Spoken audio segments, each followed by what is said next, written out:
La France a rapatrié aujourd'hui 15 femmes et 32 enfants qui étaient détenus dans les camps de prisonniers djihadistes en Syrie, a annoncé le ministère des Affaires étrangères. L'avion s'est posé ce matin sur le tarmac de l'aéroport de Villacoublay et les 32 enfants ont été remis au service chargé de l'aide à l'enfance et ils feront l'objet d'un suivi médico-social. Les adultes ont-elles été remises aux autorités judiciaires compétentes. C'est la troisième opération de rapatriement de grande ampleur. Elle est intervenue après la condamnation de la France par le Comité contre la torture des Nations Unies qui avait adopté le 16 janvier un texte dénonçant la politique française de rapatriement au compte-gouttes. Ce comité considère que la tiédeur des autorités françaises à rapatrier ses ressortissants constitue une violation des articles 2 et 16 de la Convention contre la torture et les traitements inhumains ou dégradants. L'État demeure toujours dans l'obligation de les protéger contre des violations graves des droits de l'homme en prenant toutes les mesures nécessaires et possibles. Ces Françaises s'étaient rendues volontairement dans les territoires contrôlés par les groupes djihadistes en zone irako-syrienne.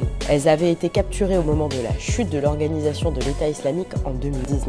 Leurs enfants sont pour nombre d'entre eux nés dans les camps. Comme pour les femmes rapatriées en octobre dernier, ces Françaises devraient être rapidement mises en examen et placées en détention provisoire pour association de malfaiteurs terroristes et criminels. Elles risquent la prison à perpétuité. Les enfants sont eux pris en charge par l'aide sociale à l'enfance dès leur arrivée sur le sol français et de nombreux spécialistes sont mobilisés pour les encadrer. Nour, éducatrice spécialisée, s'est confiée au magazine Marianne en octobre dernier sur ce qu'elle avait pu entendre de la part de ses enfants. Ma maman m'a dit que je n'avais pas le droit d'écouter de la musique. Mon papa me dit qu'on n'est pas comme vous, vous êtes des mécréants. Mon papa m'a dit qu'en France, on ne peut pas être musulman. Les Français ne respectent pas notre religion. Ma maman m'a dit que je ne devais pas parler avec les garçons. Environ 300 mineurs français ayant séjourné dans des zones d'opération de groupes terroristes sont déjà rentrés en France, dont 77 par rapatriement. Mi-décembre, un collectif de familles de ressortissantes françaises détenues avait indiqué que 150 enfants restaient encore parqués dans les camps de prisonniers syriens.